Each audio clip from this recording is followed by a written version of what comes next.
Hai semuanya, selamat datang di YouTube channel aku.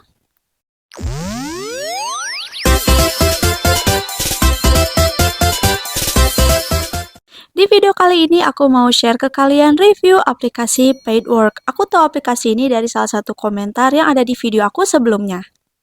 Disclaimer dulu, aku menggunakan aplikasi ini dari bulan Juli sampai bulan Agustus. Jadi kalau misalnya kalian menemukan perbedaan antara menu di HP aku dan menu di HP kalian, itu berarti ada update yang berbeda di aplikasinya. Jadi kalau misalnya kalian bertanya, Kak, kok aku menunya beda ya? Kak, kok aku gini? Kak, kok aku gitu? ya mungkin itu karena update-annya yang beda atau mungkin di device tertentu menunya berbeda, aku juga gak tahu. Aku cuma mau share kalau ini adalah pengalaman pribadi selama aku menggunakan aplikasi tersebut dalam kurun waktu Juli sampai Agustus. Aku akan membagi review ini ke dalam 3 bagian. Yang pertama adalah cara daftar aplikasinya, yang kedua menu dari aplikasinya, dan yang ketiga apakah aplikasi ini membayar atau enggak. Langsung aja kita ke pembahasan yang pertama.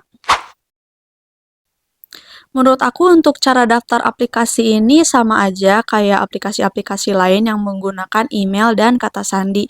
Yang membedakannya adalah kita juga harus mengisi data diri sesuai KTP. Seperti nama depan, nama belakang, jenis kelamin, hubungan saat ini, ulang tahun, dan lain-lain. Aku bakal kasih lihat kalian di sini. Nah, itu yang harus kita isi. Kenapa kita harus ngisi itu? Karena akan berguna untuk di bagian yang kedua. Lebih gampang daftar pinjol gak sih? Tapi jangan ya. Bagian yang kedua aku akan bahas isi atau menu dalam aplikasi Paidwork ini.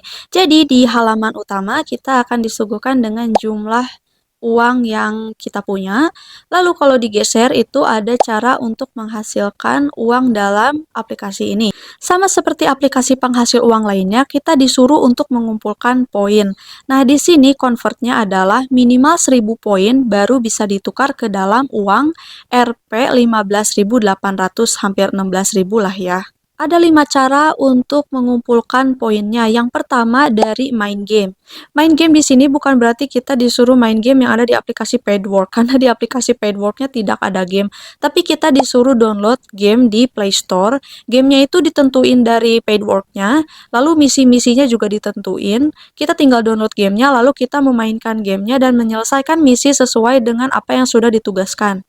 Makin lama dan makin susah gamenya, kita akan mendapatkan poin yang lebih besar gitu. Cuman aku jarang main game ya, karena gak semua gamenya aku suka dan kebanyakan buang-buang waktu gitu. Kayak misalnya harus menamatkan game dalam 30 sampai 45 hari, kan itu buang-buang waktu banget. Jadi kadang aku kan bisa login gamenya, kadang juga enggak.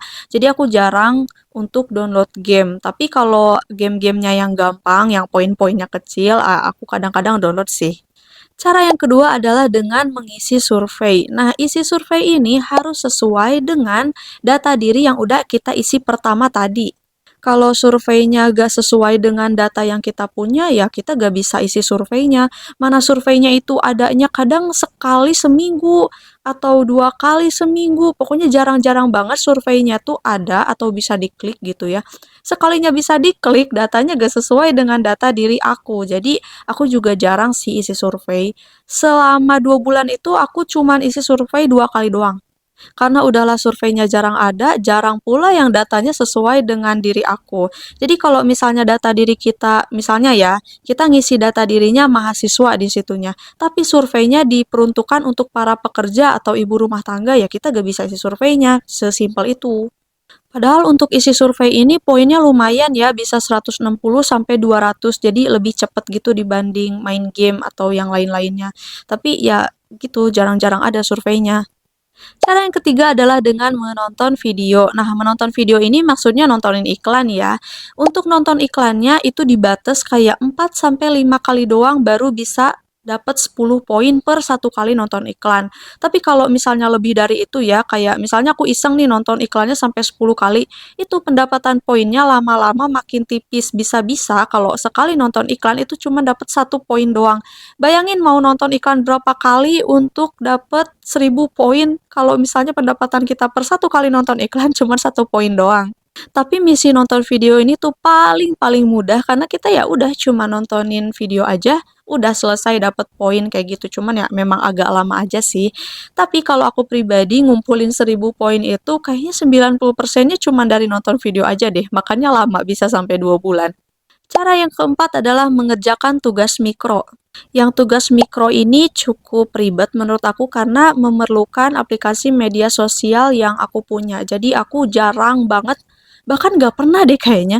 Aku cuman ngeklik doang dan setelah ngeliat tugasnya aku nggak mengerjakan karena males aja gitu ribet harus pakai medsos yang lain.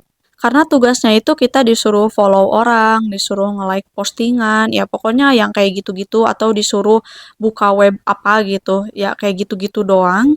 Dan aku nggak pernah ngelakuin itu karena ya poinnya gak jelas dapat atau enggak, karena gak ada keterangannya juga kita dapat poin berapa kalau misalnya mengerjakan tugas mikro tersebut. Yang kelima ada belanja daring. Nah, yang ini bener-bener nggak pernah aku lakuin. Karena kalau belanja daring ini tuh kita harus belanja dulu di website tertentu, baru kita bisa dapat poin dari belanjaan kita. Nah, kita kan pengen download aplikasi ini buat menghasilkan uang. Jadi gak mungkin dong niat-niat belanja cuman untuk ngumpulin poin di aplikasi ini. Aku malesnya itu karena website belanjanya bukan yang biasa dipakai di Indonesia ya. Jadi websitenya itu seperti ini, udah disediakan dari aplikasi Paidwork-nya. Kalau misalnya tempat belanjanya kayak Shopee, Tokopedia itu sih enak sih ya, kayak sekalian aja gitu. Tapi kalau websitenya harus niat kayak gini, kayaknya aku gak akan pernah ngelakuin belanja daring di aplikasi ini hanya untuk ngumpulin poin. Cara yang terakhir yaitu yang keenam ada pindai tanda terima. Ini gampang banget, cuman disuruh scan struk belanjaan doang.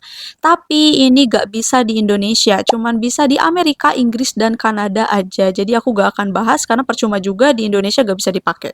Tapi gak tahu juga sih kalau misalnya pakai VPN apakah bisa. Coba kalian komen di bawah yang mungkin udah cobain aplikasi ini. Bagian yang ketiga dan yang pastinya yang paling dicari orang-orang adalah aplikasi ini menghasilkan uang atau tidak. Untuk menarik uang di aplikasi ini, aku menemukan cara yang unik, yaitu kita disuruh download aplikasi Phantom. Lalu uang yang udah kita kumpulin tadi dari poin tersebut itu disuruh untuk ditukar ke koin.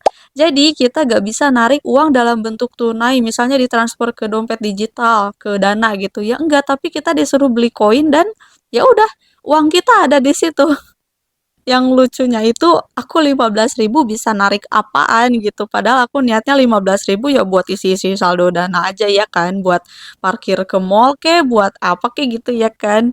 Tapi ya iya ya udah cuman bisa ditaruh di situ aja dan mungkin akan berkembang menjadi apa aku juga gak tahu.